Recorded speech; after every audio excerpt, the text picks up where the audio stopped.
சோளக்கதிர் முற்றும் பருவத்தில் கிளிமூக்கில் சந்தோஷம். இந்த பாட்டோடைய அர்த்தம் இப்போ தான் ஃப்ரெண்ட்ஸ் புரியுது. சோளம் இன்னும் முத்தவே இல்லை, இன்னும் ஒரு 4-5 நாள் ஆகும் இதை நம்ம உடச்சி விற்கிறதுக்கு. ஆனால் அதுக்குள்ளேயே எல்லாத்தையுமே வந்து கிளி கொத்தி சாப்பிட்டுடுச்சு. எப்படி இதை விற்கிறதுனே தெரியல. ஏன் இந்த மாதிரி கொத்தி இருக்கிறத வந்து நம்ம கஸ்டமர்ஸ் வாங்கவும் மாட்டாங்க இல்லையா. இப்போ ஒரு 20-25 செடிக்கிட்ட இந்த மாதிரி கொத்திருச்சுங்க. மீதி இருக்க செடியை வந்து எப்படி இது உங்ககிட்டேருந்து காப்பாற்றுறதுன்னு தெரியல. ஒரு பூச்சி வந்ததுன்னா கூட நம்ம ஒரு பூச்சி மருந்து அடித்து சரி பண்ணிடலாம். ஆனால் இந்த மாதிரி கிளிங்கக்கிட்டேருந்து நம்மளால் வந்து பாதுகாக்கவே முடியறதில்ல. 24 மணி நேரமும் நம்ம கொலையிலேவா இருக்க முடியும் இந்த கிளிங்களை வந்து இதை பாதுகாக்க. எப்போ வருதுங்க கொத்துதுங்க ஒன்றுமே தெரிய மாட்டேங்குது.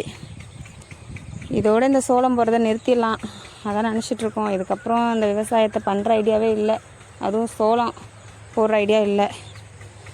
நம்மக்கிட்ட வந்து ஜிஞ்சுவா விதைக்கரணைகளும் அசோலாவும் கிடைக்கிது. ஆடு மாடு வச்சுருக்கவங்களுக்கு விதைக்கரணைகள் வேணும் அப்படின்னா ஸ்க்ரீனில் தெரிய நம்பருக்கு கால் பண்ணுங்கள் ஃப்ரெண்ட்ஸ்.